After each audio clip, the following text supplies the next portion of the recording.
force with which two lives come together. Sometimes for good, sometimes for evil.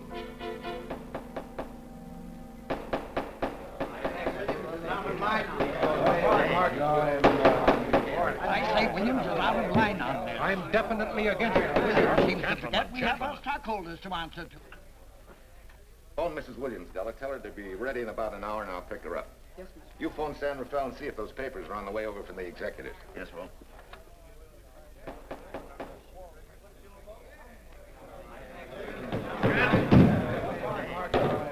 Well, Mr. Darcy, what's the score? 9-0? I'm afraid it is, Walt. If you think you can persuade them to change their minds, go right ahead. Gentlemen, I never interfere in stock issues, dividends, or anything else in your department. I must run my department with no interference. Either I know why and when I need more factory space, or you need another boy. And that's all right with me, too. Because I can take these plants and pick my own spot in the motor production field. You won't have to worry so much about dividends. There won't be many. Hold on. I'm sure none of us want to lose Walt. Or our dividends. What do you say we take another vote? Now, all in favor of buying the 3 new factories signify by saying aye. Aye. Aye. Aye. Aye. Aye. Aye. And unanimous vote. Congratulations, Walt. Congratulate the board. They're the winners. Williams, if these factories are so valuable that other companies would jump at the chance to get them, how do you know that you can buy them at the price you quoted us? How do I know? I bought them this morning. Good morning. Della, I was asked to rush this up for Mr. Williams. Get my wife, Della? Your maid said she'd gone to the dentist. I gave her the message. Oh, fine. Oh, this just came. Thank you. What about those papers? They're here. Burke's checking them now. Good.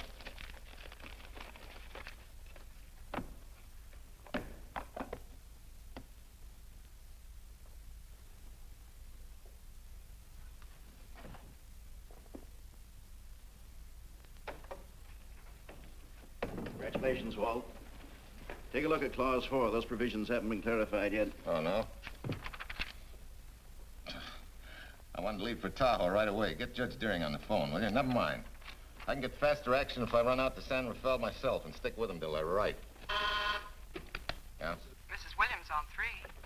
Oh, put the blueprints of that new diesel in, will you? I want Jackson to see him. Hi, Duchess. I'm afraid now we won't be able to leave till about 5 o'clock. What? You're not going with me, but I counted on it. But I thought as soon as Dr. Harris took care of whatever it was, I'd feel better. I don't. Stupid thing still aches, and I certainly wouldn't be a very desirable driving companion.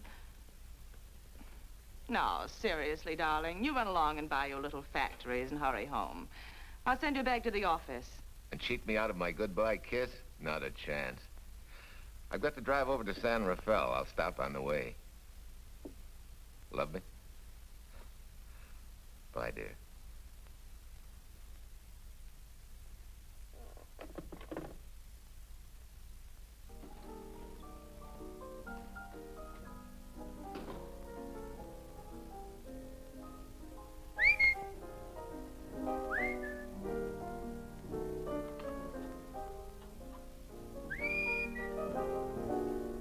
How do you expect me to whistle through a toothache?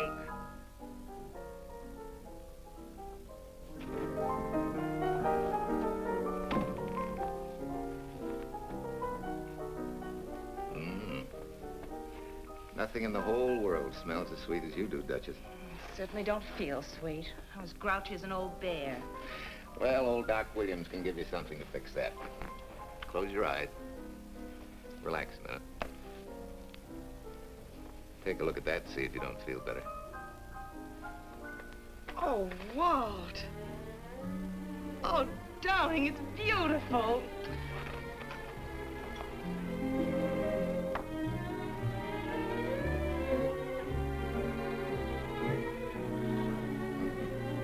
Not bad. Not bad at all. You know, to quote my wife, I like monograms on things. It shows they belong to me, unquote. When did your wife say such a thing, Mr. Williams? About 6 years ago, when I married her. She gave me the first monogrammed shirts I ever owned. Those were the words on the card. I still have it. I certainly hope your board of directors never discovers what a softy you are. They won't, don't worry. I have only one vulnerable spot. What really happened this morning? All I got out of Della was that you stalked out of the office with blood in your eye and were back in no time with canary feathers in your mouth. Oh, I clipped those birds' wings, but short. No one's gonna vote me down, sweet. Not when I know I'm right. Mm-hmm. But how did you convince the board of that so quickly? With subtle hints, then easy persuasion. Like this. Either I get what I want, or you get yourself another boy. And that's all right with me, too. Walter! What a clumsy ox. I'm sorry, Duchess. Oh, please, sweet, don't be so upset. Oh, if you could have seen your face.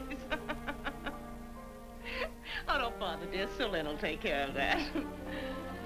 Not exactly a good prescription for nerves, huh? You know, you're wrong, Dr. Williams. The way I feel now, a good cat nap will probably make a new woman out of me.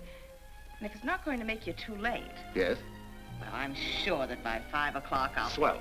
I'll run over to San Rafael, get things ironed out, and be back for you by 5. On the nose. Darling, wait. That's perfectly silly. I'll take a taxi cab and meet you in Sausalito. There's a drugstore on a corner opposite the square. I'll be there at 5 o'clock and we can go straight on up to Tahoe. That'll save you all that late afternoon traffic and all that time it'll take to come and pick me up. Smart woman, my wife. Thinks of everything. Where's your bag, honey? Oh, Sue Lynn still has some things to press for me. Sure you don't mind taking a taxi? Very sure. Sweet dreams, Duchess.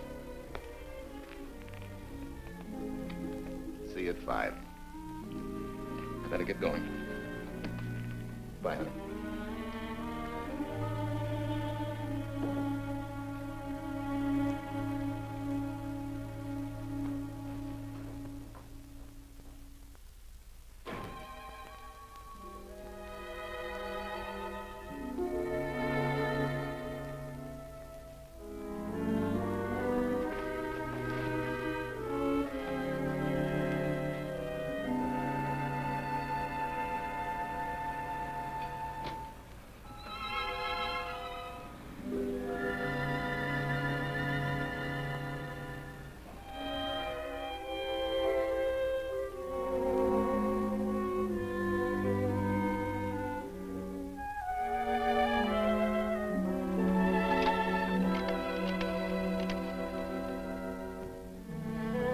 Long distance?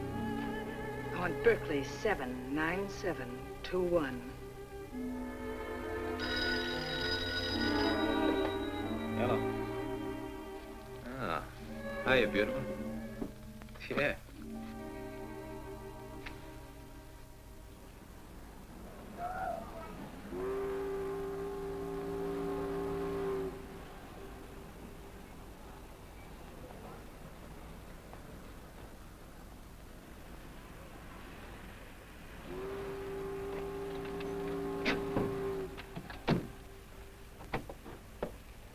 Here. Don't forget, turn this stuff over to a bellboy at the airport hotel in Oakland. Tell him to hold it for Jack Burns. Jack Burns, the airport hotel. That's right, I'll be checking in later. What do I owe you? $1.15 a here. All this stuff back to Oakland. Yeah, here. Buy yourself a new kit. Thanks.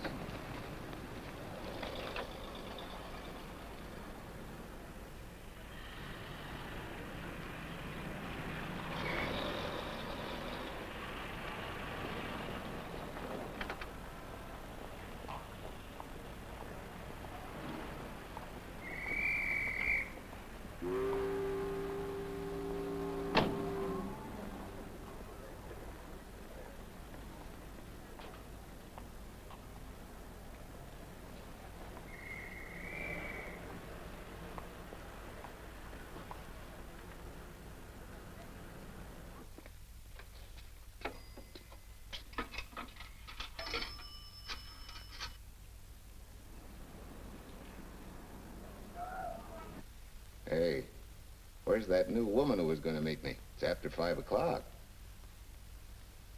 Oh, gee, I was so sure you were going to be okay. Maybe you better get yourself another dentist, huh? Of course I understand, honey, of course. Just to prove it to you, I'm coming right on home. No, you really mustn't, darling. I'm going to be perfectly all right, really. And besides... Besides what? Well, I've done something you're not going to like. You remember Aunt Margaret back in Illinois? You mean the old gal in Evanston? I'm way ahead of you. How much? Well, it isn't money this time. It's another relative. Her favorite nephew, Jim Torrance. All of a sudden, right out of the blue, just after you left, he telephoned me from Berkeley. Okay, Judge, I'll see him when I get back. Well, you don't understand, dear. You're going to see him right away. I'm what? Well, all he seemed to want was to be able to get back to Illinois, so I... So you buy him a ticket. That's easy. Well, it isn't. I offered to, but he got huffy and said he didn't want any handouts, and... Well, without thinking, I told him we'd pick him up and give him a lift as far as Denver. I won't say I'm getting exactly an even trade for you, but where do I find this guy? Well, he should be there right now. I told him to be on the lookout for a cream-colored roadster, just in case we failed to recognize one another after all these years.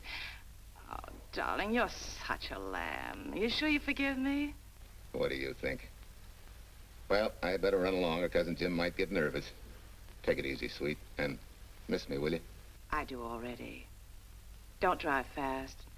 And please take care of yourself. Softy. Goodbye.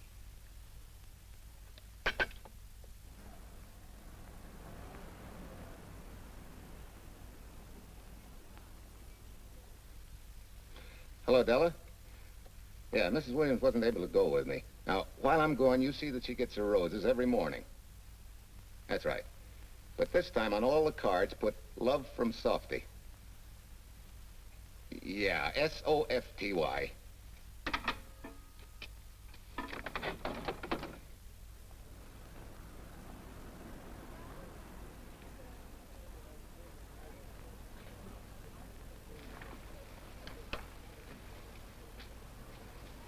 Hello. You must be Jim Torrance. Yeah, that's me. I'm Walt Williams. Hi, Jim. Hi. Where's Irene?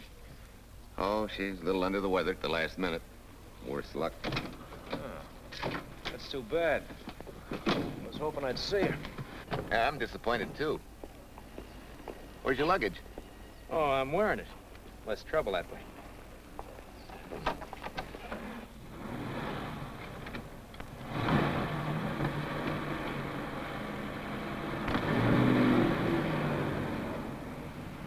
Irene tells me you're heading for Illinois. Yeah. Going been a little rough, huh? Haven't exactly been worried about my income tax. What's your line, Jim? Oh, guess I'm a better salesman than anything else. You know, I can give you a couple of letters when you get back to Chicago. It might help you. It's fine. Little in with the top brass never hurts. What outfit were you with? Patton's Third Army. How was it? Rough. Except for the time in Italy. I kind of liked it there. Patton's outfit never got to Italy. Of course. But most civilians never know or care, and I figured you didn't either. Well, I fooled you that time.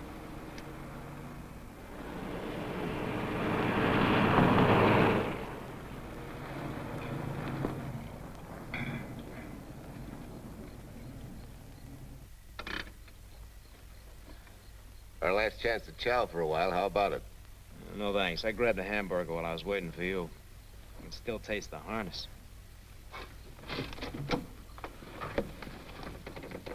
Sure you won't change your mind? No, I'm gonna grab a little shut-eye.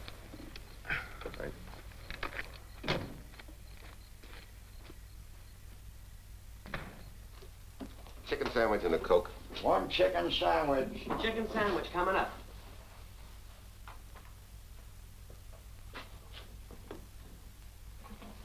Give me change for $1, will you? Yes, sir.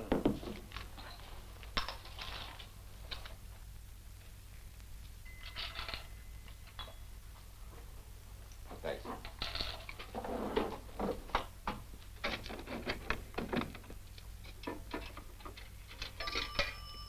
San Francisco. Klondike 2, 6714.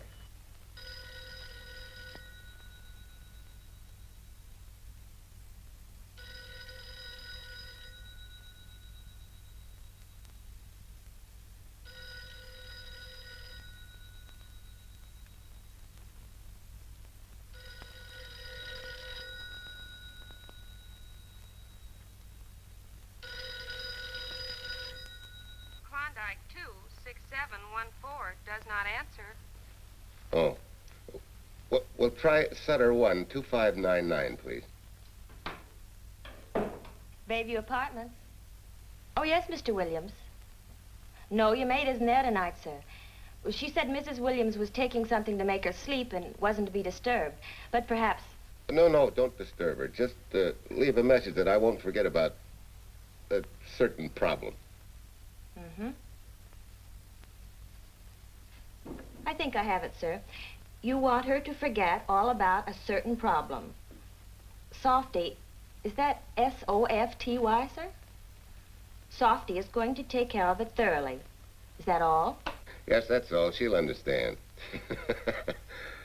Be sure she gets it the first thing in the morning. Right.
Oh, hi. Yeah.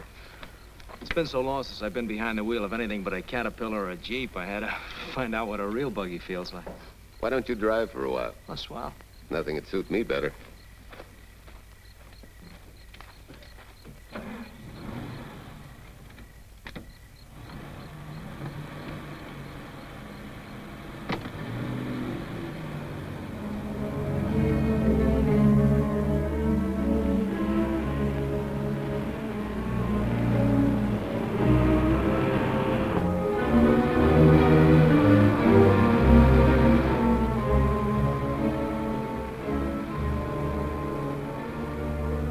Tell me, Irene still got that little scar on her cheek?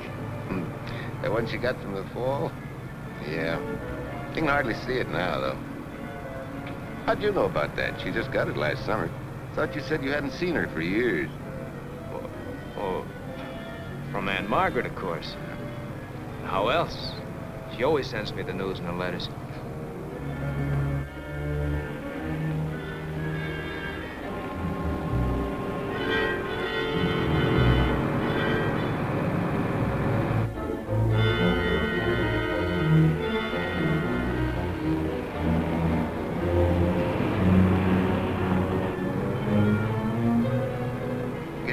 Margaret will be pretty happy to see you. Irene says you're the favorite nephew. Afraid my lovely cousin was just giving me a build-up for your benefit. You don't know Irene. Maybe not.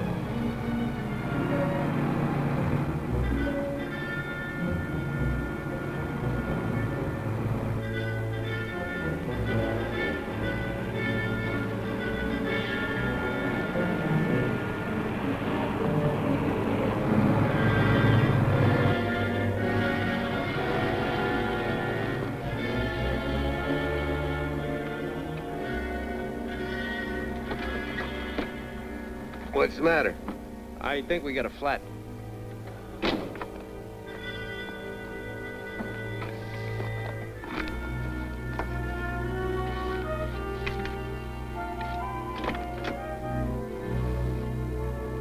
Yeah, flat as a flounder. Well, let's get to work.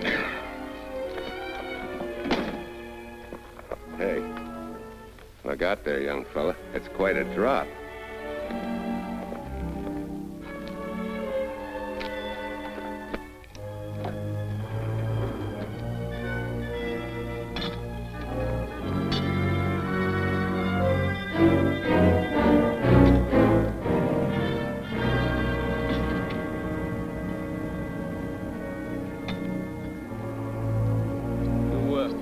You got a flashlight? I think I have. Get the jack. I'll take a look.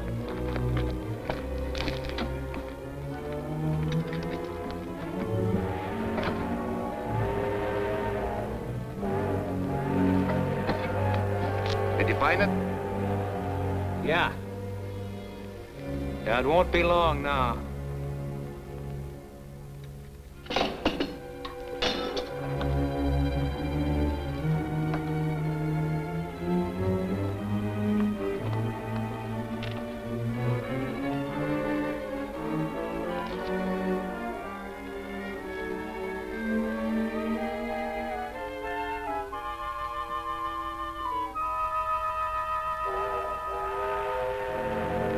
Come on, let's get going.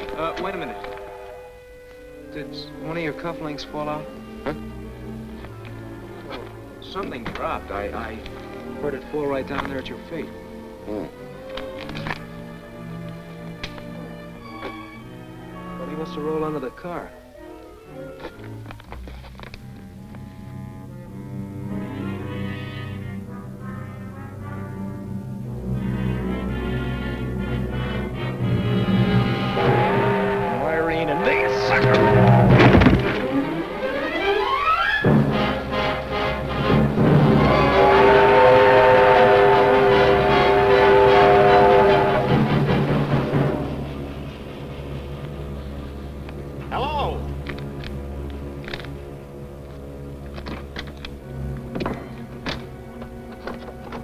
Need a hand? No. I'm all set now. Okay. Good night.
Must be crazy.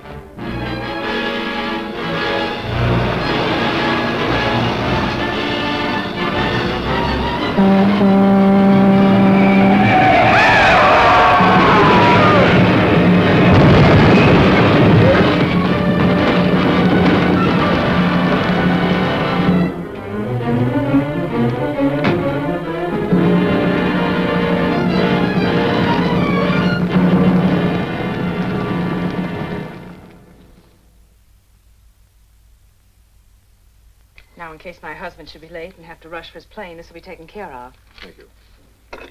Tell Mrs. Burns the 302.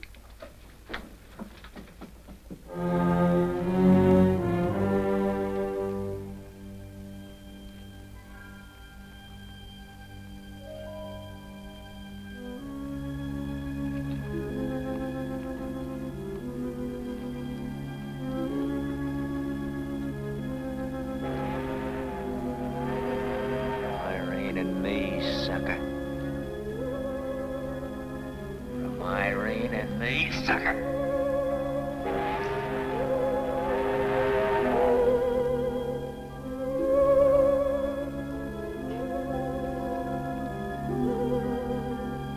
Take care of yourself. Softy. Softy.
Young lady, Excuse me.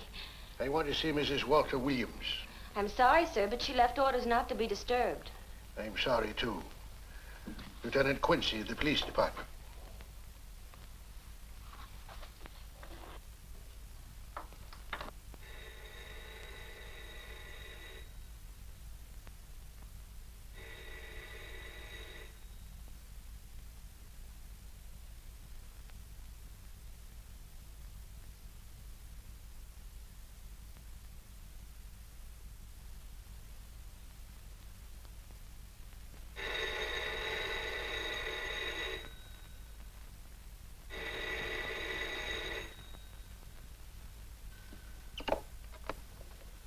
Hello? I thought I left orders not to be Oh, I see. Ask him to come up, please.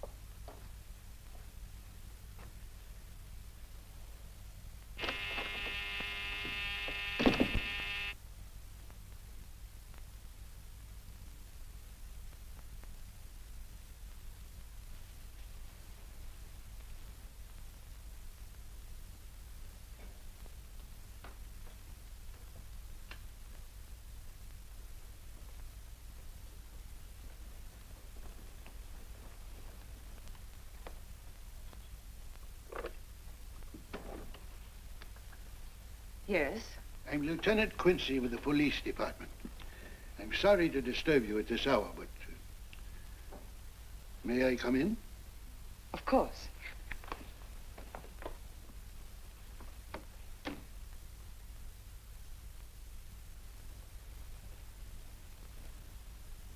Well, Lieutenant? Did your husband go on a motor trip late this afternoon? Why, yes, he went to Denver on business. Why? Was he driving a packet roadster? Yes. Is anything wrong? I'm afraid there is. Won't you sit down? Has something happened to my husband? Yes, Mrs. Williams. He's dead, isn't he? Yes. Oh, Walt, I knew something like this would happen. I begged him time and again not to pick up hitchhikers. But it wasn't a hitchhiker, Mrs. Williams. It was just an accident. He ran into a truck, a gasoline truck. You mean there was fire? He must have been driving pretty fast. I don't think he felt anything after the crash.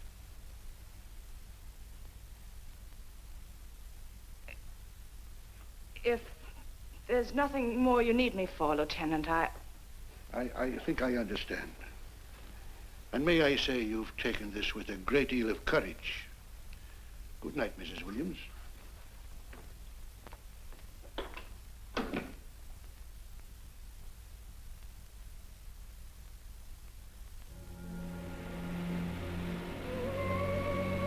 Take care of yourself. Softly. From Irene and me. Softly.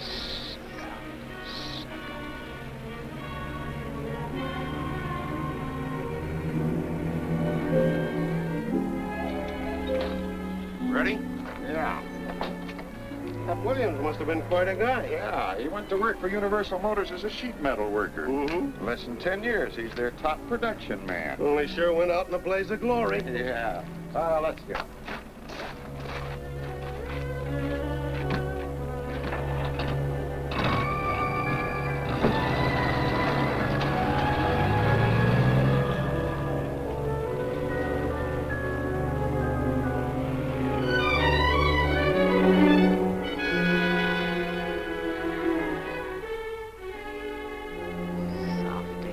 From Irene and me. Sucker. Sucker. Sucker.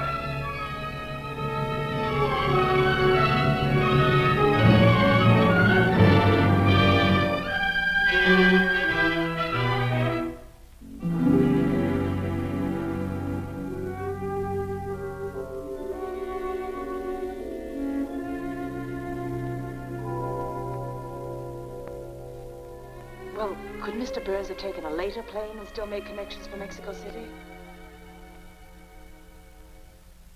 I see. Thank you. Yes?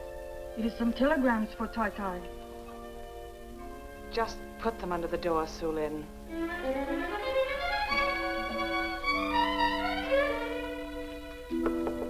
Please, Tai, a policeman Quincy most anxious to see you. Ask him to wait, Sulin.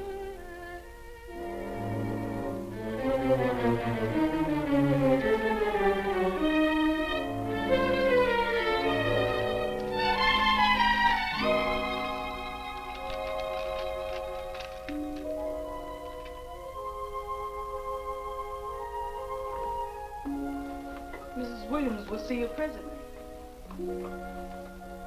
Will wait, please.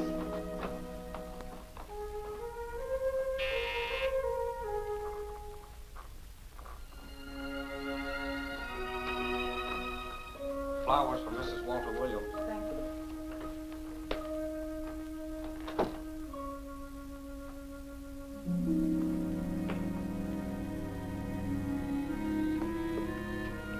Roses like Mr. Williams always sending when he's away. You seem to have been very fond of Mr. Williams. Sulin is honored to have served him 5 years, and he... I'm sorry to keep you waiting, Lieutenant. I wouldn't be disturbing you again if it wasn't necessary. And I would be keeping you but a moment. You're being very considerate. Won't you sit down?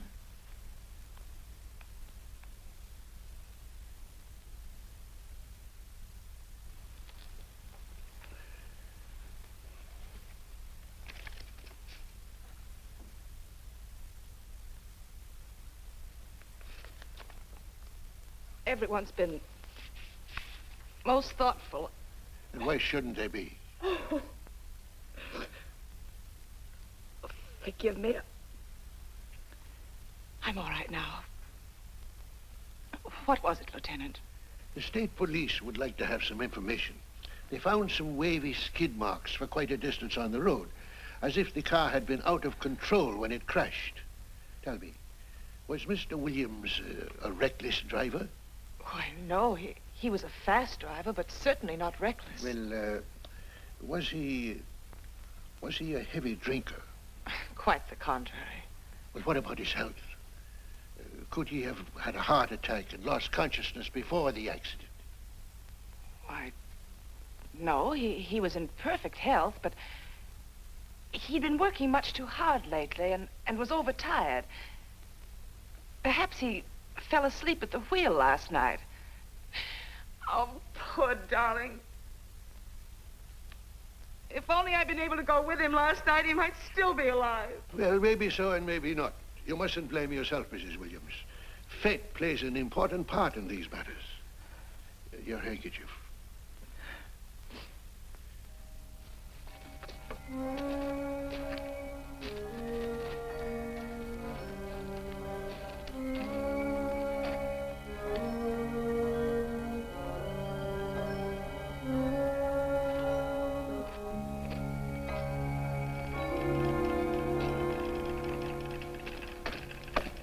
When's the next train to San Francisco?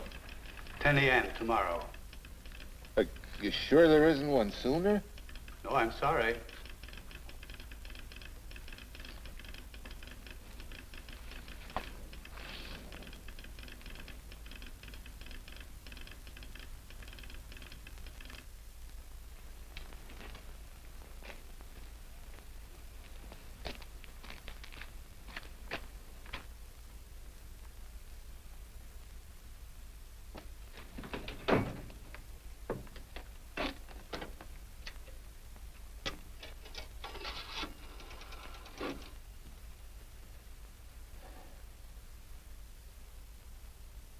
We have a circuit now, sir. Evanston. Calling Mrs. Margaret Hubbard's residence in Evanston. One moment, please.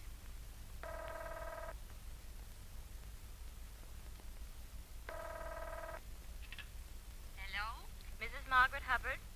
Yes? Who's this? Long distance. I have a call from Mr. James Torrance. Who? Mr. James Torrance. He's her nephew, Jim Torrance. The call is for your nephew, Jim Torrance. I haven't any nephew, and I don't know any Jim Torrance. Sir, Mrs. Hubbard says she doesn't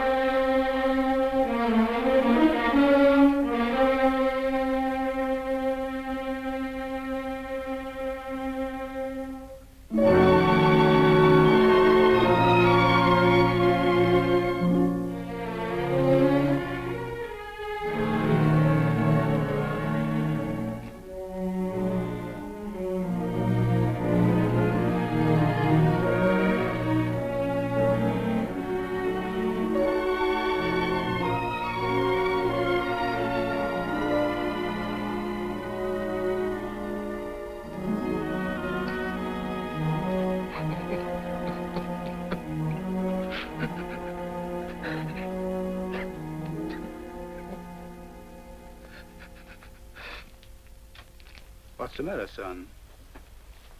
Looks like you need a doctor. Doctor? I can't leave the station. That old Doc Bender's just across the road there. Yeah. Doctor? Think you can make it? Yeah. I'll make it.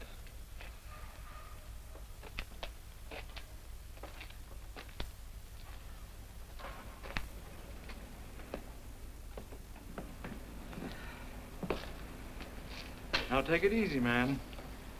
There's some concussion there. You've got to watch your step for a while. Yeah.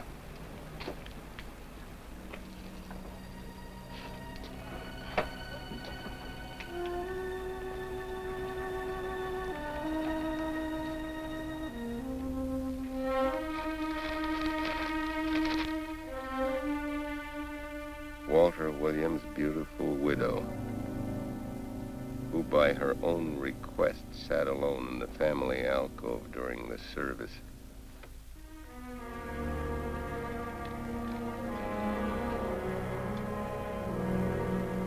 Smart. Someone might have caught her licking her chops.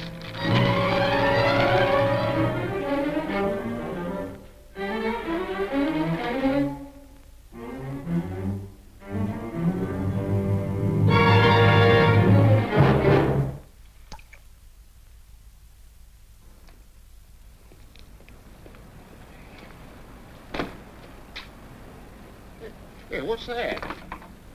Walter Williams. Hey, ain't that the guy that... For the love of Mike, what's that briefcase doing here? He's dead. They did him a dirty trick if he ain't. Hey, now, wait a minute. Don't touch it. We better turn it over to the police.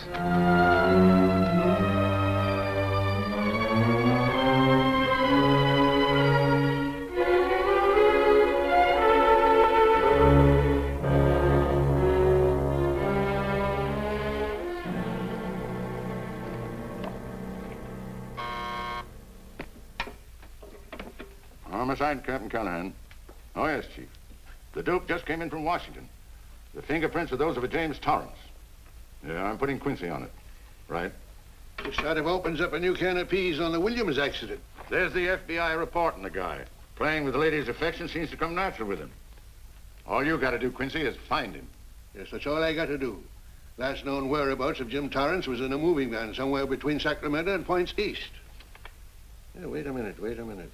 Last known address, care of his sister, Mrs. Joseph Rossetti. Irving Apartments, Berkeley. Well, what are you waiting for, Quincy? Let's go. Did Torrance leave any forwarding address? No, he said he was going to send it to me. Sorry to trouble you. Oh, Lieutenant, if you should happen to hear from him, will you let me know? There's an unpaid telephone bill and a bundle of laundry. Laundry. Let's have a look.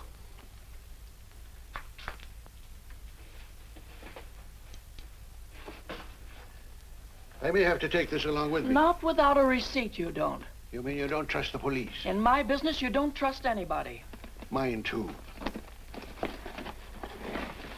Holy St. Valentine's Day. Look, he had the same thing on his shirts, too.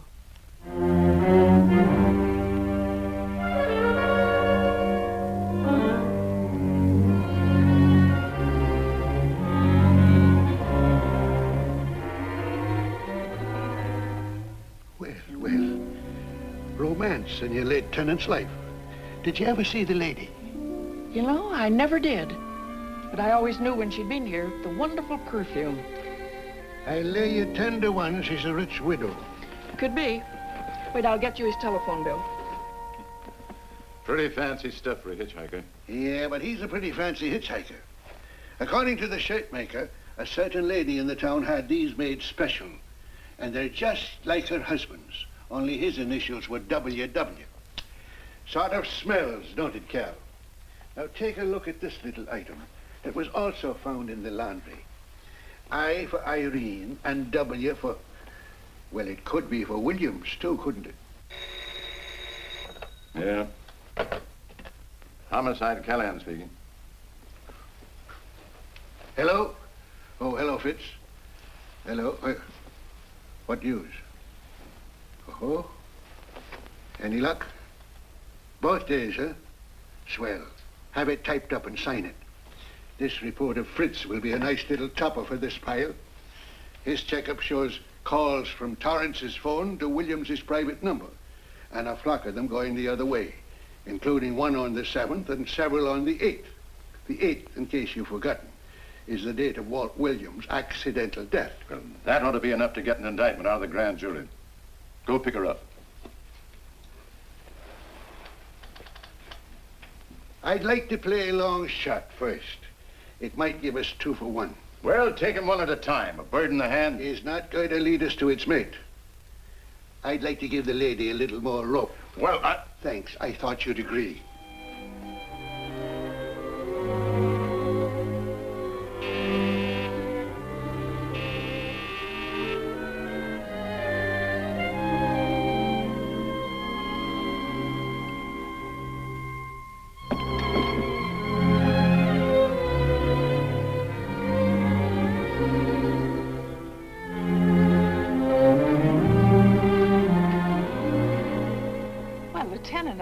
You just caught me. I'm glad.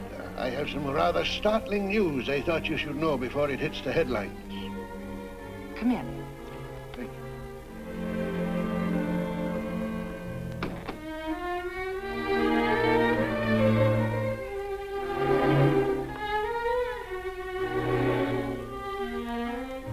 Sit down, won't you, Lieutenant? Thank you. I'm very anxious to hear about this news. It seems that your first hunch, remember, that a hitchhiker was responsible for your husband's death? Well, Mrs. Williams, you may have been right. Why, I don't understand. Your husband's briefcase turned up in Kansas City yesterday in a moving van that had stopped at the scene of the accident that night. Apparently, the murderer made his getaway in it.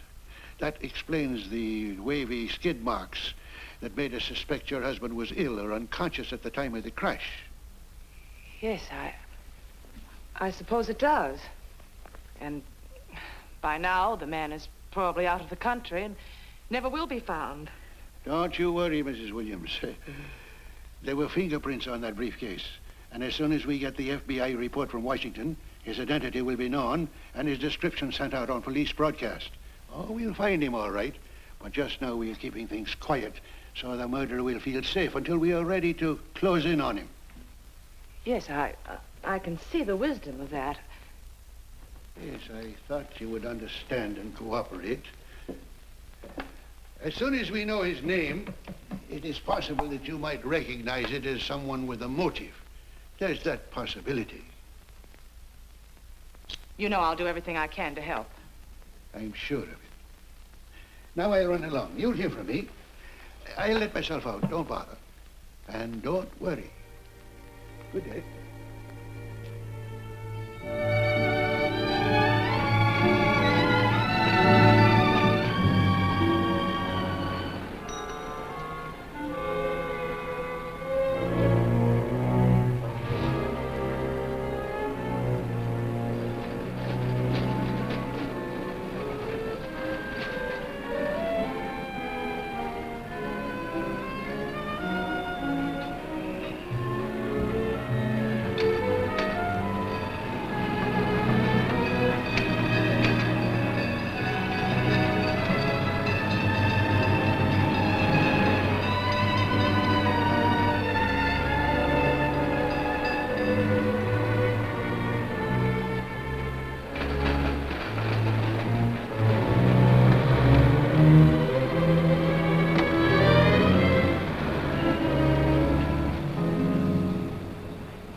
$1.35.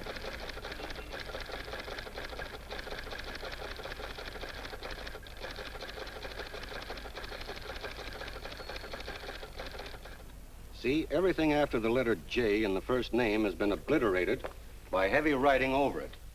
The only impress letters legible are those between words or before them, like RNS at the end of this name here, and the Hotel Santa here before the word Evanston. Well, Tom, don't you think it's about time you retired? Why, there isn't even evidence there of Mrs. Williams' intent to communicate with Torrance. And who do you think should be the path to the telegraph office to wire to?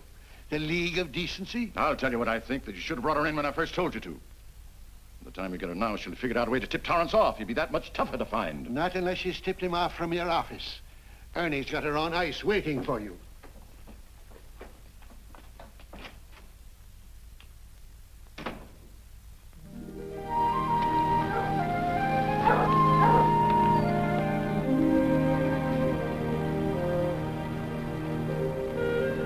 Pretty good, huh? Fastest growing little town in Idaho.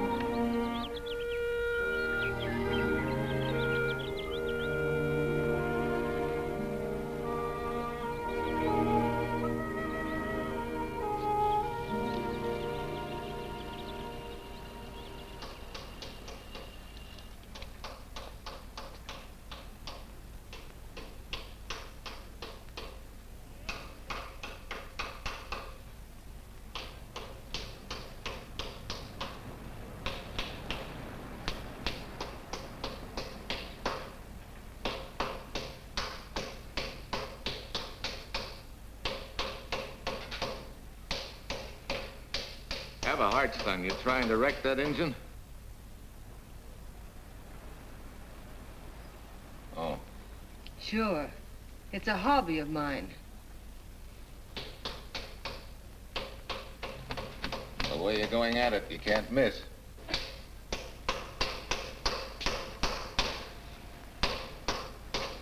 Here. I just can't let you ruin that beautiful motor. Start her up.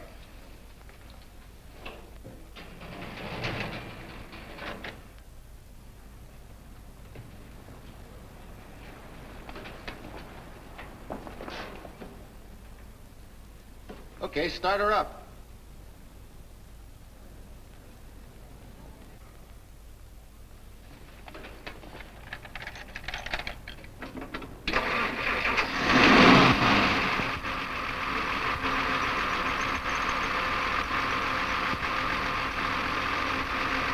Shut her off.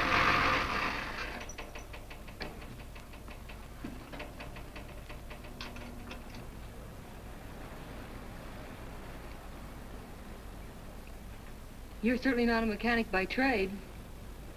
Hands like that. Maybe it's a hobby of mine.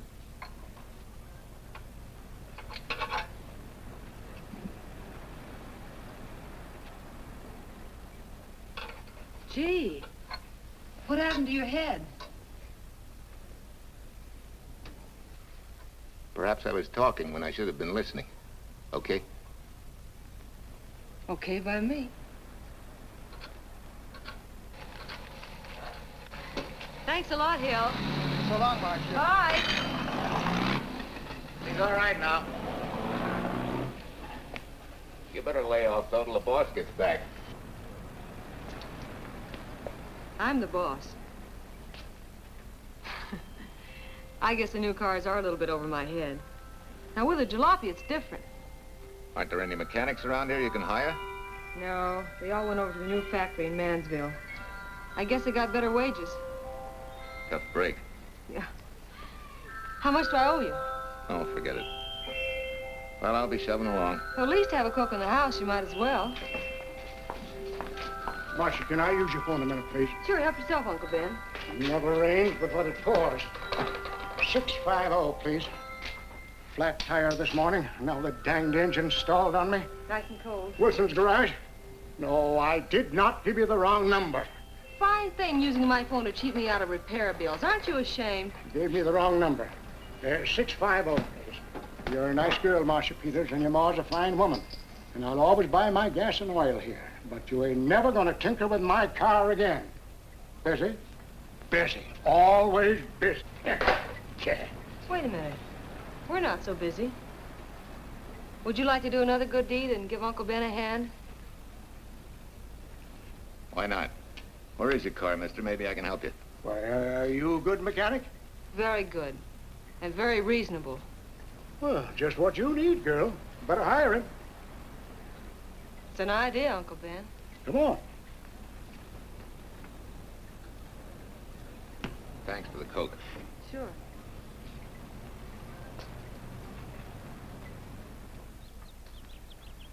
Well, I got Uncle Ben fixed up all right. Nothing but a sticky carburetor valve.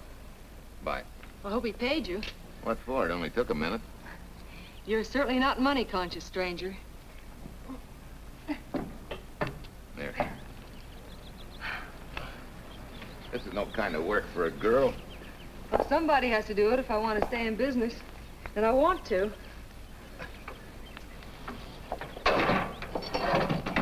Must be some business that you're better suited for.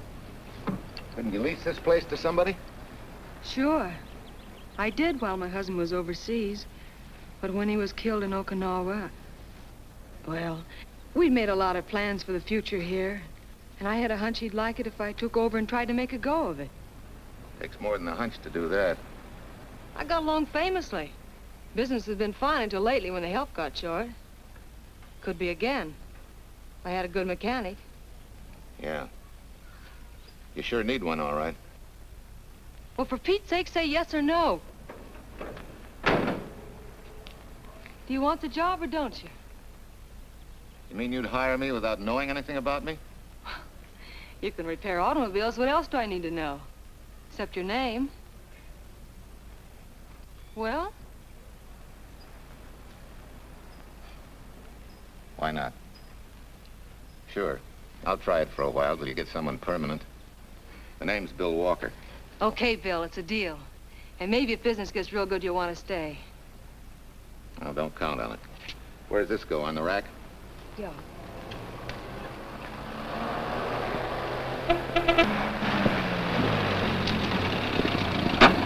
Marcia!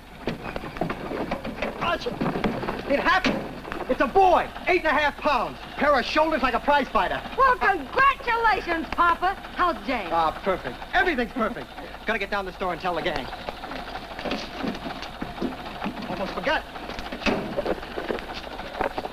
Oh, gee, thanks, Ed. I'm sorry, I won't have enough for the gang. Yippee!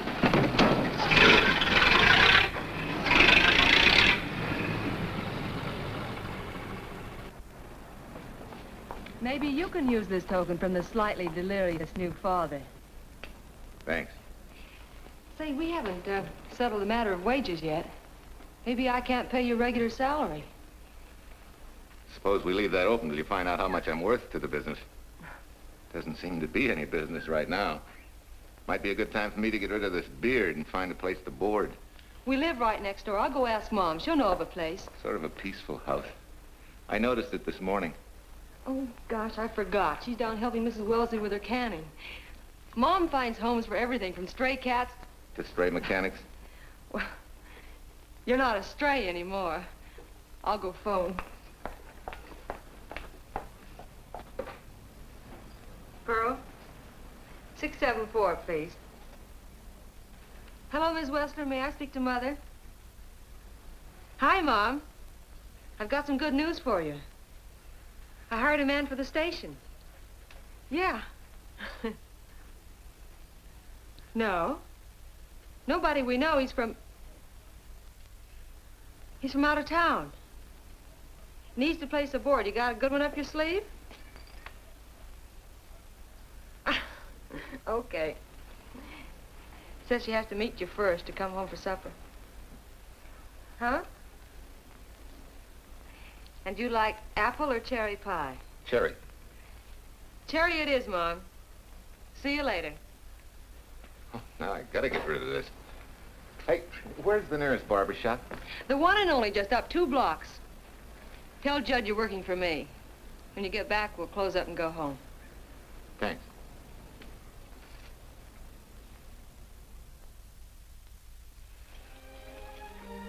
Oh, that's real nice. You must have had a good bringing up, young man. Thank you for the young man.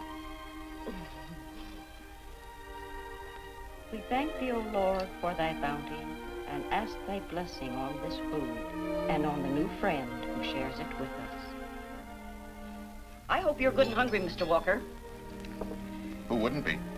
Well, Marsh, she eats like a sparrow, with all the hard work she does. May I have your plate, please? Well, she can start taking it easy now. Boss, the help. Thank you. She never takes anything easy. Has to put her whole heart and soul into everything she does. Well, now that you're through with me, Mom, how about Bill? Have you thought of a place for him to stay?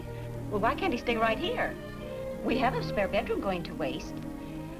And I think you like my cooking. Like it? That's very kind of you, Mrs. King, but it seems an imposition. Imposition, nothing. That's good business. I can get back what I pay you in board and room. Well, Marcia, what a thing to say. If you'd like to stay, we'd like to have you. We have some more vegetables. Mrs. King, you have a boarder. May I have a biscuit, please? Oh, excuse me.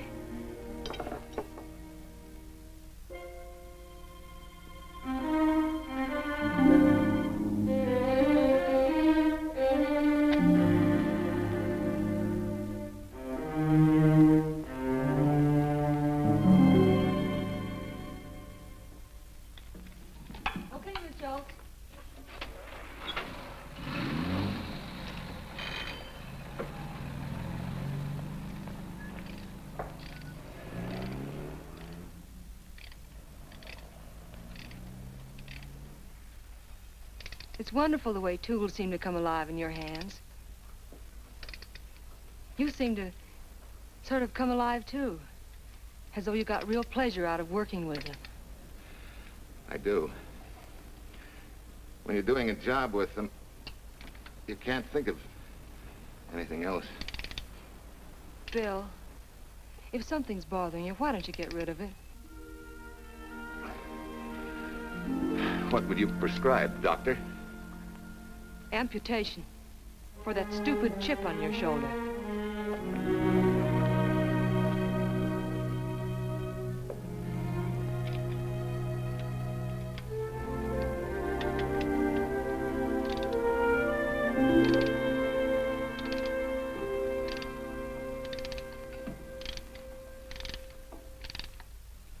What you need is a ring job. Save yourself some money. Gee, Bill, with the baby and everything, I just can't afford it now. Oh, we'll take care of that. Hey, boss. How's Ed's credit? Good enough for a ring job? Well, sure, if I can hold Junior as collateral. Oh, not a chance, fella. Never mind her. I'll do it on my own time. Oh, thanks, Bill. Maybe we'll see you tonight, huh?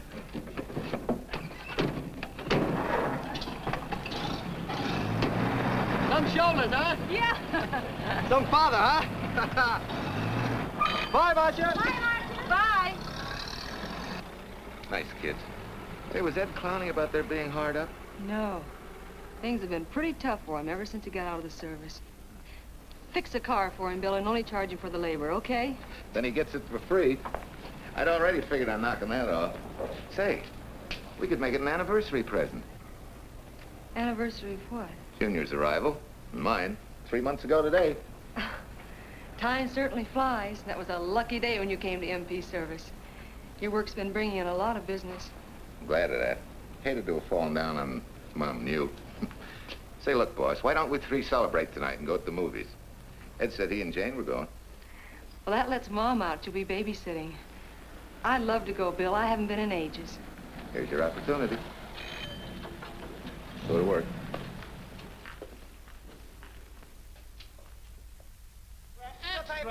Irene Williams, held for murder. Read all Extra, Irene.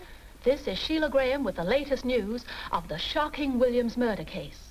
While beautiful Irene Williams is held for trial, charged with conspiring to kill her late husband, the police are searching for James Torrance, believed to be the lover of Mrs. Williams and her partner in the horrible murder of Walter Williams.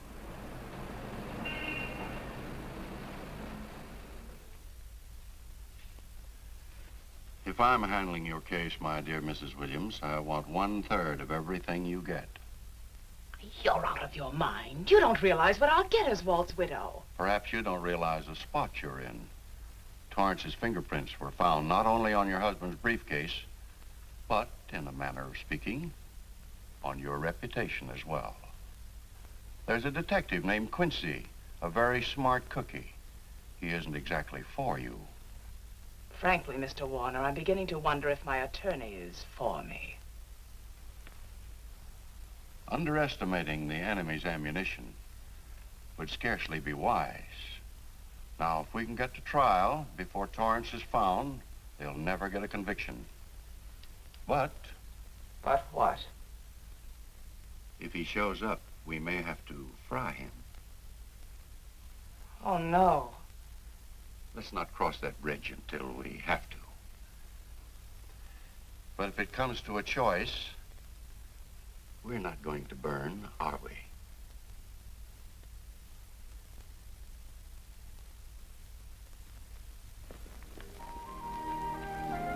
Aren't you the chatterbox this afternoon? What about this afternoon? Oh, I'm sorry, boss. I guess it was wool gathering. You're only supposed to do that in the spring. Is there anything you don't know? Yes. What's San Francisco got that we haven't? Better newspapers, for one thing. Anyway, California's supposed to be the land of opportunity. I thought that by now you liked it here. I do. Very much. It's a good town. Nice people. Swell boss. Thanks. We like you, too.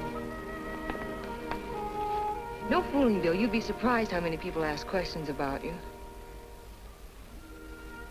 What kind of questions? Oh, where you came from, do you have any family, and do you like it here, and are you going to stay? Al Knox asked me at the movie last night if you wanted to join the volunteer fire department. Just interested, friendly things. I suppose it is natural for people to wonder about a stranger who moves into their community, like I did. You know, I've been thinking, maybe it wasn't such a good idea, you and I going to the movies last night. It's all right being seen in the station and here with Mom, but... You get used to that in a town this size. They're always trying to marry people off. You just ignore it, and after a while they forget about it. I'll go get cleaned up for supper.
Tell you how many years this Sunday takes me back.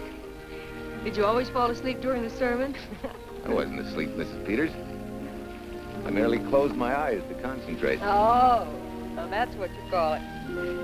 I had to nudge you to stop you from nodding. Quiet. You're disturbing my reminiscent mood. Even smells the same. Could be the same bees buzzing in the same clover. As they say, you can take the boy out of the country, but... A rolling stone gathers no moss. It has to stop rolling sometime, doesn't it, Bill? Sometime, maybe. We grow a very becoming shade of moss here in Larkspur. Don't you think? You grow a lot of nice things here. Anyone in particular? You'll have to skip the answer to that one. Someone tore it out of the book. You're married, aren't you, Bill? Yep. That's right. You must have loved her very much to have been hurt so deeply. To be so afraid of someone, even yourself. Maybe it's better that way. Then no one gets hurt. Bitterness and hatred hurt everyone. Can't you see, Bill? They're like a wall that shuts out all the sunshine from a garden and lets everything wither. Make room in your heart for something else, can't you? I guess this is my day for sermons. Sorry. As Mom would say, you never get rich minding the other fellow's business. Hey, that's a flyer. I'll be seeing you.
Mrs. Wesley sent a couple of jars of peaches.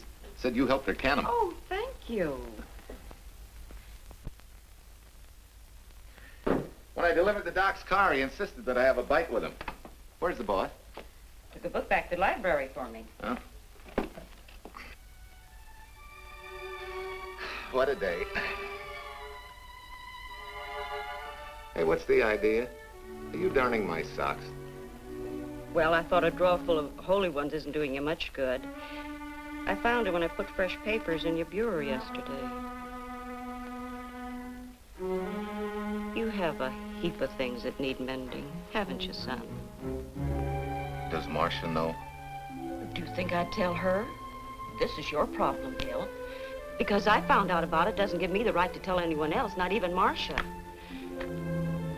When you trust folks, you trust them, and you give them a chance to work out things the way that seems right to them. How can one little woman be so big? Don't forget, it's a lot easier to be tolerant and understanding at 50 than it is at 25. Yeah, Ma. I'm going next door for a while. Grandma Thompson's ill.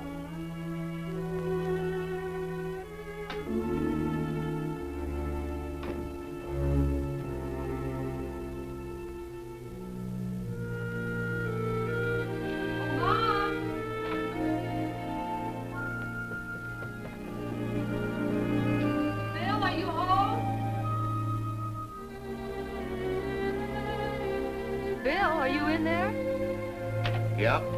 Mom went next door, Marcia. Hi. Do you work awfully late? Oh, about 6. Anything wrong?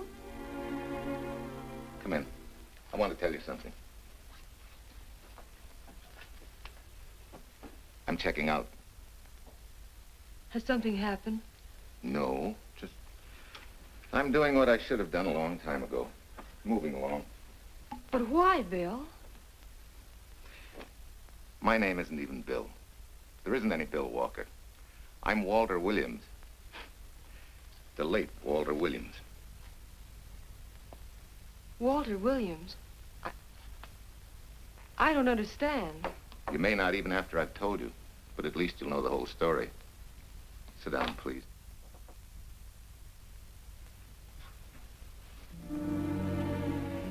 Finally, Larkspur.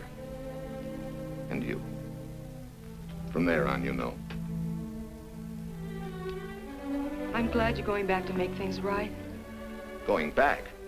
Wild horses couldn't drag me back. What are you going to do about your wife? Nothing. You're going to let her go to trial for murder? Oh, no, Bill. Why not? She tried to kill me, she and her cousin. But they didn't. Who says they didn't? Let them try and prove it. No matter what your wife did, she can't be tried for something that didn't happen. Oh, Bill, can't you see? You bet I can see. She deserves everything she's getting. Sorry part of it is they'll never convict her. No, Bill. The sorry part is you're not big enough to take a hard jolt to your pride and to your ego. Sure. It hurts to be tricked and cheated by someone you loved and believed in. But that doesn't give you the right to take justice into your own hands, to trample on the hearts of others and walk out on life. Life. A barren, frustrated boyhood. A marriage to a woman who accepted my love, yet despised me so thoroughly she resorted to murder. I'll never think of our moments together without nausea. I feel stripped bare, degraded. Because you've closed your mind and heart to everything else. Even me.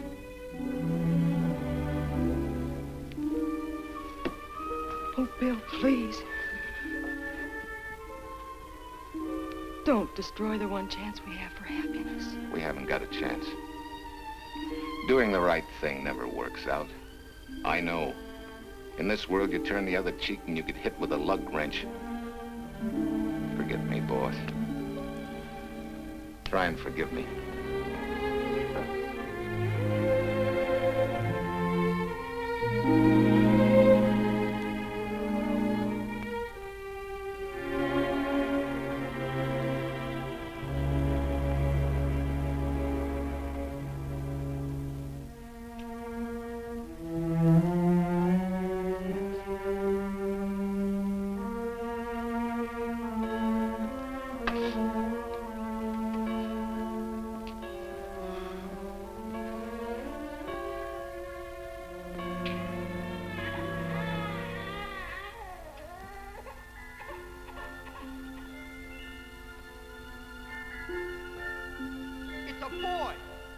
Shoulders like a prize fighter.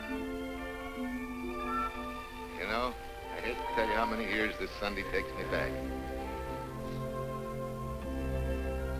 You have a heap of things that need mending, haven't you, son?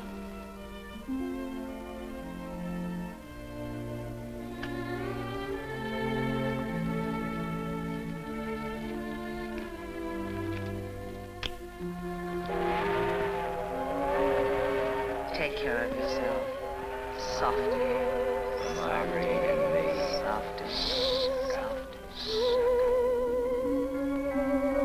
You're not big enough to take a hard jolt to your pride and to your ego. Sure. It hurts to be tricked and cheated by someone you loved and believed in. But that doesn't give you the right to take justice into your own hands. Trample on the hearts of others and walk out on life. Oh, Bill, please. Don't destroy the one chance we have for happiness.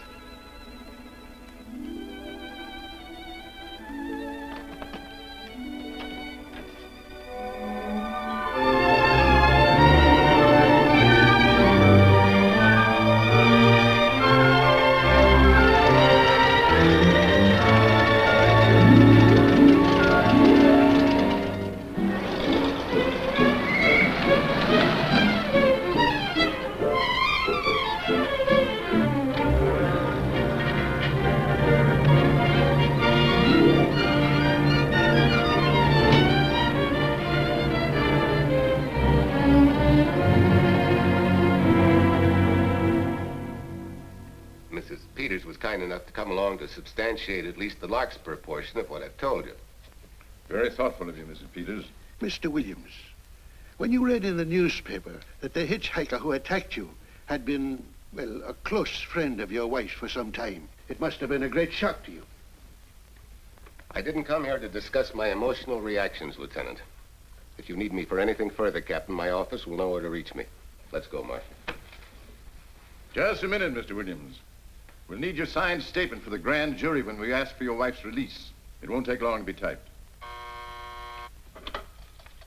Yeah? All right.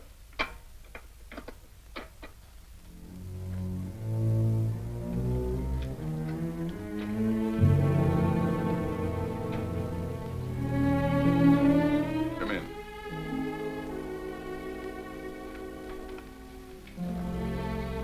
Sit down. Mrs. Williams, we have news for you. Really?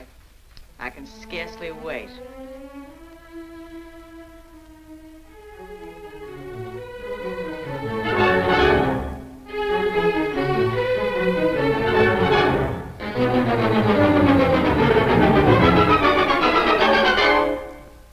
It seems it was Torrance who was in the car when it crashed.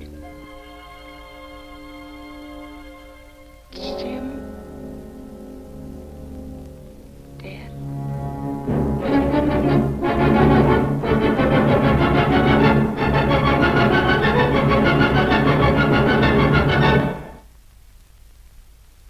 You did it. You killed him. No. He tried to kill me. Thought he had. And he ran into the truck. It was an accident. An accident? You wait all these months to tell this story. You let me rot in this filthy jail. Wait a minute. You let everybody believe you're dead. Pretty convenient, wasn't it? A dead man can't be tried for murder. Mr. Williams, perhaps your wife would understand better if you would explain to her about the amnesia. Amnesia? Oh, don't tell me you believe he had amnesia. Where's he been all this time, just wandering around in a daze? Tells us he's been in Larkspur, a little town in Idaho, working as a mechanic in a service station. Run by Mrs. Peters here.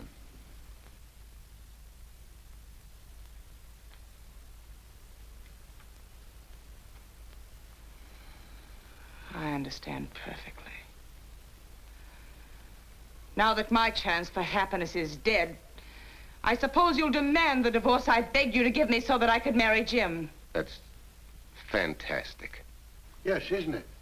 After you telling us that the man you picked up was a perfect stranger. Well, that's not true. The time and place for meeting Jim had all been arranged. I must advise you, there's a law that a wife can't testify against her husband. There's a law against murder, too, but that didn't stop him, and nothing's going to stop me until I'm through. It's all right with me, Captain. Go on. Talk your head off.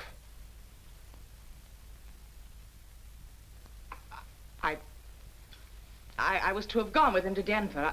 He insisted on it, although I was quite ill. Several hours before we were to leave, he came home.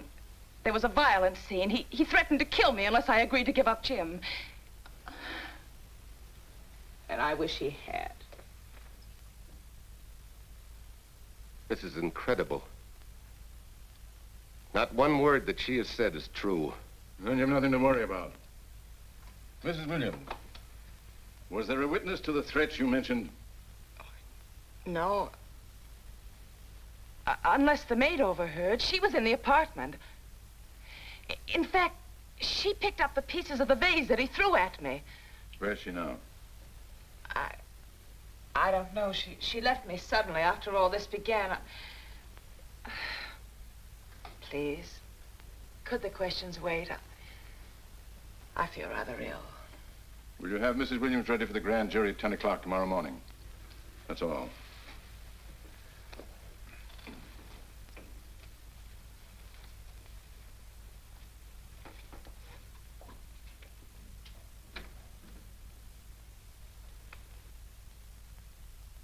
We're going to hold you too, Williams. On what charge? Suspicion of murder. But he's not guilty of any of these things. Then it should be easy for him to prove it. Take it down and book him. That fiction of Mrs. Williams must have been very convincing. No, we just couldn't buy that yarn you tried to sell us. Let's go.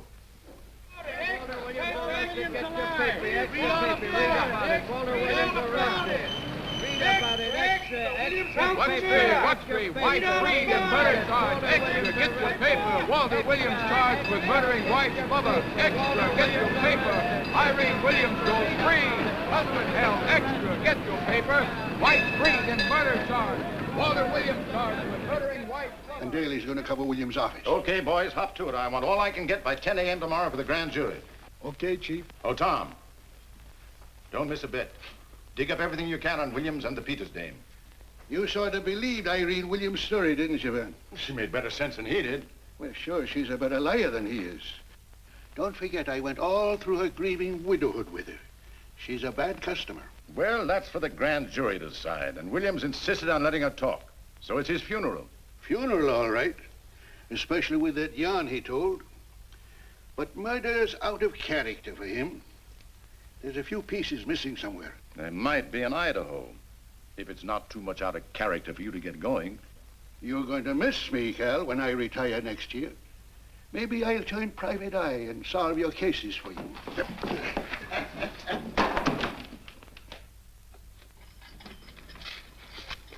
Hi, Williams. Mr. Williams? Thanks. Got a deal from the bottom here, don't you? Sorry, Williams. Okay, Williams.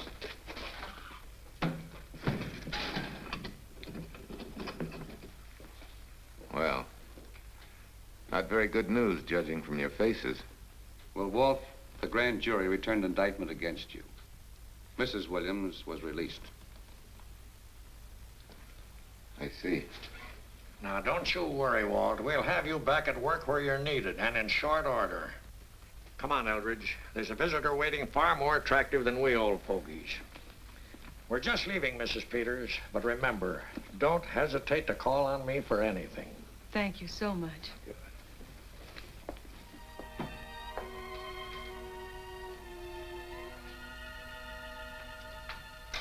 Hi, boss. Bill, what have I done to you? If it weren't for me, you wouldn't be here. If it weren't for you, I wouldn't be. I came back here because I wanted to believe in the things you do.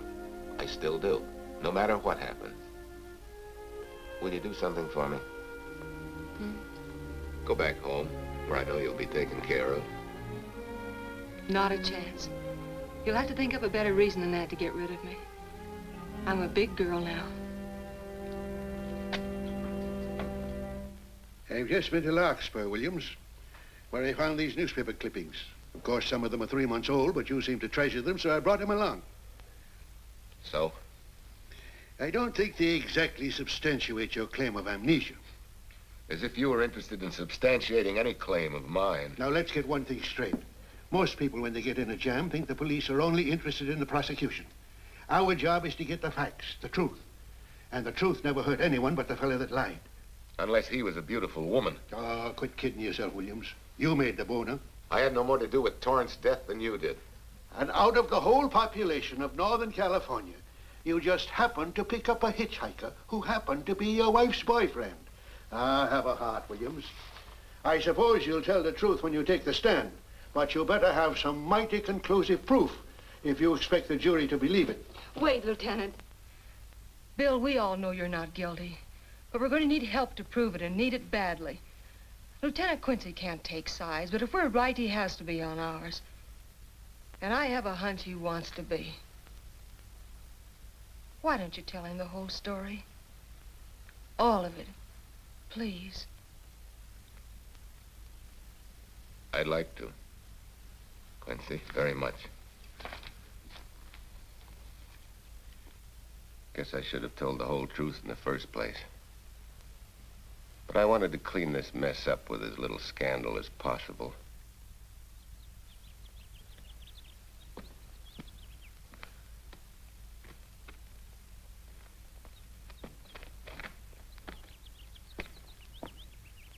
Well? No sign of the lug wrench or anything. My dear Mrs. Peters, will you please stop trying to be a detective? How many times do you think the police have combed this spot for any kind of evidence? Now, be a nice girl. Take Mr. Williams' advice. Go back to Larkspur. What time is it? It's only 4 o'clock. We still have time to go back to town and go on our hunt for Sue Lynn. Now, look here, young woman. You've had me on the run since early morn. But, Lieutenant, the maid seems to be our only hope now. We've got to keep looking till we find her, that's all. That's all? Wait. She was naturalized, wasn't she? Suffering chopsticks. Quincy, you dumb flatfoot. This Sue, what's her name, was Chinese born. If her port of entry was San Francisco, there'd still be a file on her, photo and all. Let's go. Back to town. Immigration.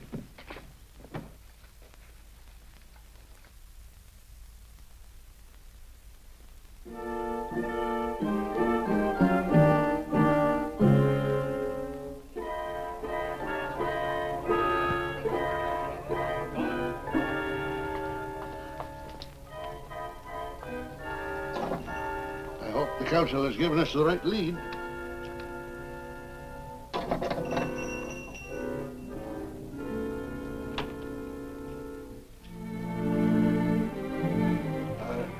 You are Singh? Understand? You savvy English? Also French, Italian, and Hebrew. May one ask what is desired? We're looking for Su Ling Chung. The Chinese consul said you were her uncle and might tell us what she is. This daughter of my brother, has she offended the honorable police? Oh, no. They just wanted to ask her some questions about Mr. Williams, the man she used to work for. Ah Sing's heart is heavy that he cannot lead you to her. But things that are not known cannot be told. Well, if you hear anything of her, report it to headquarters.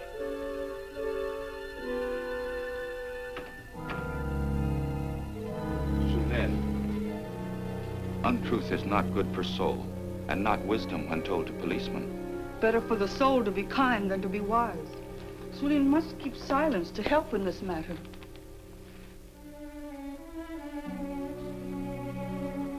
You know, you're quite a gal. In case I haven't told you lately. You're just too easily pleased, that's all. There must be a way out. Why can't we find it? Oh, buck up, boys. Tomorrow's another day. Yesterday you go to trial. Bill, I'm afraid. And the state intends to prove, beyond any reasonable doubt, that the defendant, Walter Williams, did, with malice aforethought, kill the deceased James Torrance, whom he knew to be his wife's lover. And that with his victim dead beside him, he drove his car into the course of an oncoming truck, jumping clear himself some seconds prior to the crash. And subsequently, he made his getaway in the back of a loaded furniture van. And for 3 months, as Bill Walker, he laughed at justice when it imprisoned his unfaithful wife for conspiracy in his own murder. But then he decided that being dead cramped his style. He thought he could eat his cake and have it too.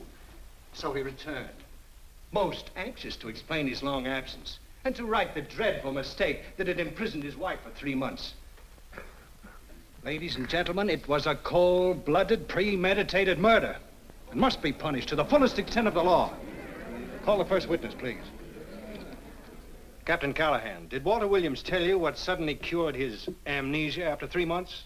No, he did not. But he did tell you the man that struck the blow which caused the amnesia was a total stranger, a hitchhiker he had picked up. Yes? And that he knew nothing of this man's identity or relationship with his wife until he suddenly recovered from his amnesia and heard or read the details. That's what he said. That's all. Thank you, Captain. Your witness, Counselor. No questions. No. I saw no signs of amnesia, but definite concussion. He was a bit evasive in answering questions, but not vague or unsure. In your opinion, Doctor, could this head injury have been caused by a fall? Yes. If the head had struck on some object, such as a stone or a metal pipe. That's all, thank you. Your witness. Dr. Bender, are you familiar with a tool known as a lug wrench for changing automobile wheels? I'm afraid I am, sir. I've had a regular epidemic of flat tires lately. Well, then, in your opinion, could this head injury which you treated have been caused by a blow from a lug wrench? Yes. It could have been caused by that, too. Thank you, Doctor. The ones with the earliest dates, you will notice, are heavily creased, as though they'd been carried in a wallet or a coat pocket. Thank you. Lieutenant Quincy, will you kindly tell the court where you found these newspaper clippings? In the bedroom occupied by Mr. Williams and Mrs. Peters' home in Larkspur, Idaho. Is this your handwriting, Miss Revere? Yes, sir. And that's the message, at least our record carbon of it. Would you read it to the court, please? June 9th, 8:32 p.m. Message from Mrs. Walter Williams, Penthouse D. Mr. Williams called, said he wants you to forget all about a certain problem, that Softy is going to take care of it thoroughly. Was there any other conversation? Well, I just asked if that was all, and he said, yes, she'll understand,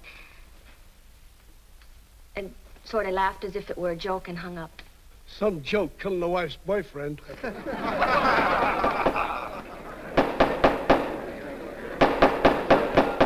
is the state versus Walter Williams. All the rounds so far have gone to the prosecution, And it was a grim-faced Williams who was returned to his cell this afternoon. What the score will be after he takes the stand is anybody's guess, but he's going to need some lucky punches to get a decision. And though Torrance struck with intent to kill, after telling you this is from Irene and me, sucker, you still telephoned Illinois to find out if there was a Cousin Jim. You are hard to convince, aren't you, Mr. Williams?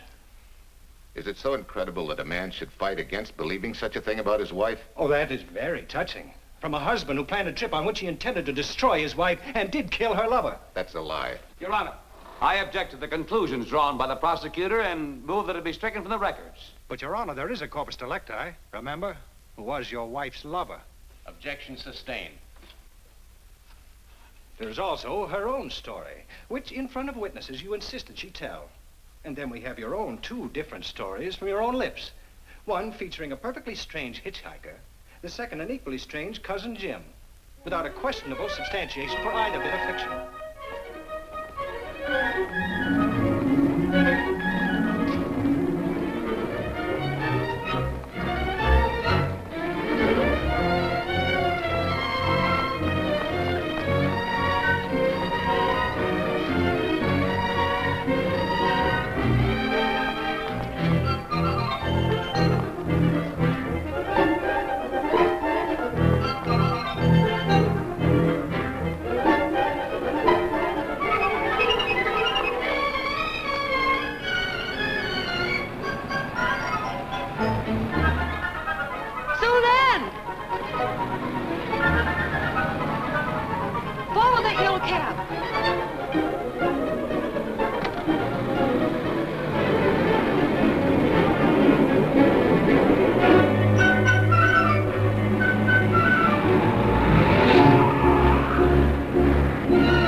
You remember me, don't you? I was here with Lieutenant Quincy from the police department. I just followed Sulin up the stairs. I saw her come in here. You must be mistaken. I'm not mistaken. She's here. I must see her. Ah, Sing, don't you understand? It's to save a man from prison, even from death. I will send her to you.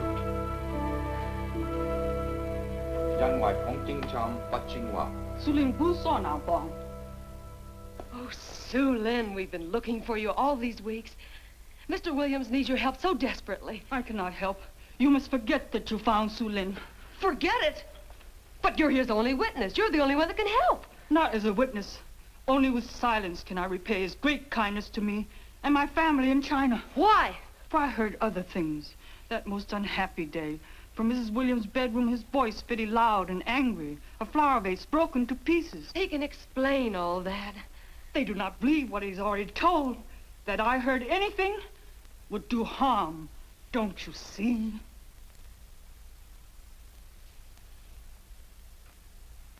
Yes. Much sorrow comes from women who know not honor and truth. And Mrs. Williams, she was not true even to that Torrance man. What made you say that? That night when he was killed. Her sickness was but wall of falsehood, behind which she could go secretly to a meeting place. You mean she went out that night? Sulin, are you sure? Yes, because next morning in her bedroom I found street shoes that had been worn. Her coat on the closet floor, with the sleeves turned inside out, as though removed hurriedly. And in one pocket, a door key to some hotel. Sue Lynn, that's it. Proof that she and Torrance had planned to meet that night after he killed Mr. Williams. What hotel was it? Oh, I don't remember. The key. What did you do with it? Returned to coat pocket. Come on. We'll get to Lieutenant Quincy. He'll know what to do. And pray, Sue Lynn, every step of the way.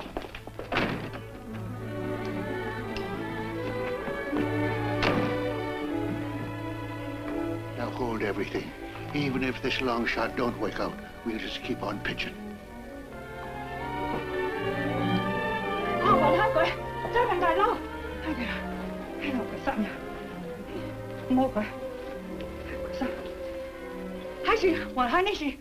Here it is, yes. Room 302, Airport Hotel, Oakland. Maybe we got our miracle. A special little Chinese one. It is to hope that Sue Lynn was of small help to Mr. Williams. Oh, Sue Lynn. Come on, copper. Next stop, Oakland. A certain little lady's hotel rendezvous. I was on night duty then, all right, but I sure don't remember a looker like this. Quite a dish, eh? A little too highly seasoned for my digestion, thanks. Lieutenant, just found a couple of cars for room 302 on June 9th. George Baxter, checked out at noon. Mr. and Mrs. J. Burns. Room not slept in. J. Burns. Burns. Look, Quincy. The handwriting on the card is identical to that on the photograph. And here's a little boy, the same thing. The cover-up telegram to Aunt Margaret. Now look at the impressions. J here, and here RNS. J. Burns. That's the name she started a telegram to. Room not slept in. Say, I got that dame pegged now, Lieutenant. She said they'd be out of the room by midnight as her husband was catching a plane.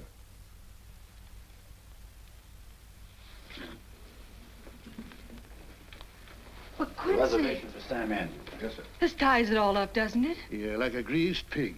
What do you mean? We've got the evidence now, the proof. Of what? Sue Lynn's theory that Irene was playing the field? This evidence only proves that she came here to keep a date with a man named Burns. We can't even prove that he didn't keep the date. But you know he didn't. There wasn't any Burns. It was only a name that she and Torrance used. Fine. If you can prove that, Williams will be free. But none of this will prove it. Sorry, copper, but we are just up another blind alley. Willie? Yes, sir. There's a couple of sample cases from Mr. Sam Andrews. Came up from the station this morning. Take them to Parlor B right away. Sure thing, sir.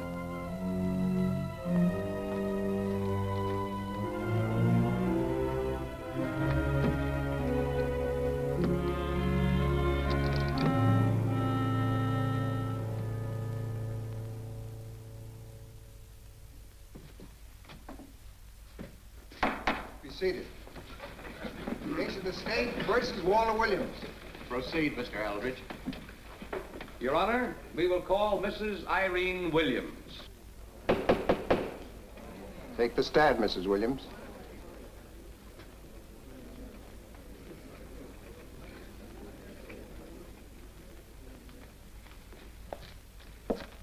Raise your right hand. You solemnly swear that the testimony you're about to give in this cause to be the truth, the whole truth, and nothing but the truth, so help you God? I do. Hey, what cooks? The defense calling her? Mr. Eldridge, what's the purpose in calling this witness? Merely for purpose of identifying handwriting. Now, Mrs. Williams, this photograph of you... Was stolen from my apartment. So, according to the inscription, to Walt, my adoring and adored husband, Irene, this belongs to Mr. Williams. This is your handwriting, isn't it? Of course. I'm touched that he should have wanted it so badly. And this telegram, addressed to Mrs. Margaret Hubbard. Is that also your handwriting? It is.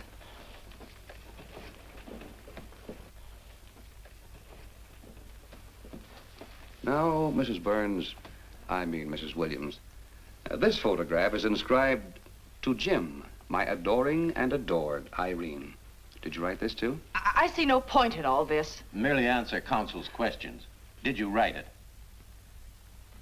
I did. And these letters addressed to Mr. James Torrance, did you write them? Yes.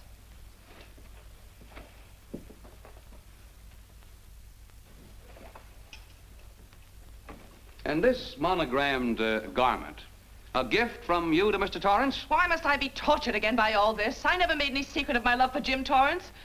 That's why he's dead. Your love for Jim Torrance.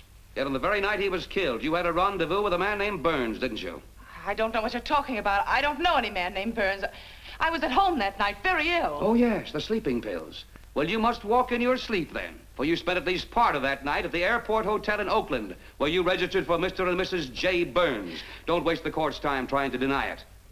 This is the registration card that you signed at 9:20 p.m. And there's the room clerk who assigned you to room 302.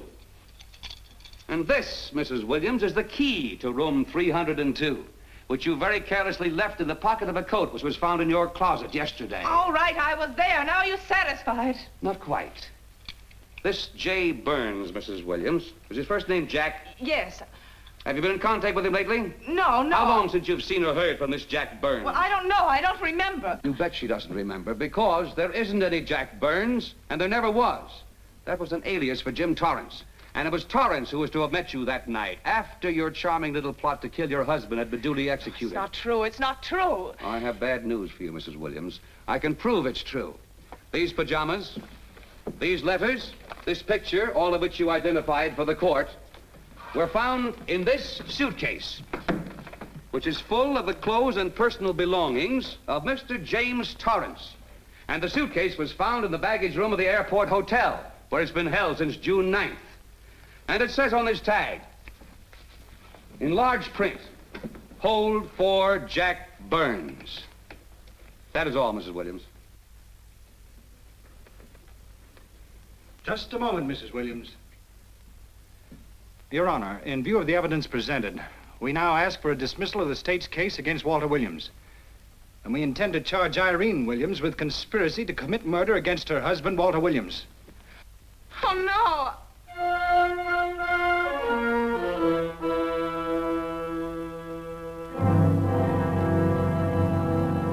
The case against Walter Williams dismissed. Court adjourned until 2 o'clock. Well, that's that, Walt. Congratulations, Mr. Williams. I haven't the words for it, Quincy, but we could never have made it without you. Ah, sure you could. You know, son, right always wins if you give it a little push, especially when you get a copper like this one to do the pushing. Well, I'll be seeing you. You know, it'll seem kind of strange being able to eat and sleep without someone getting in your hair all the time. Oh, fine, Walt. We're looking forward to having your hand on the wheel again. The Denver plants are waiting for you to open them. You think you can make it in the morning? How about it, Counselor? You bet you can. Oh, good. Well, I'll be running along. Well, you think you like Denver? It's okay by me, boss. Yes, impact. The force with which two lives can come together. Sometimes for evil, sometimes for good.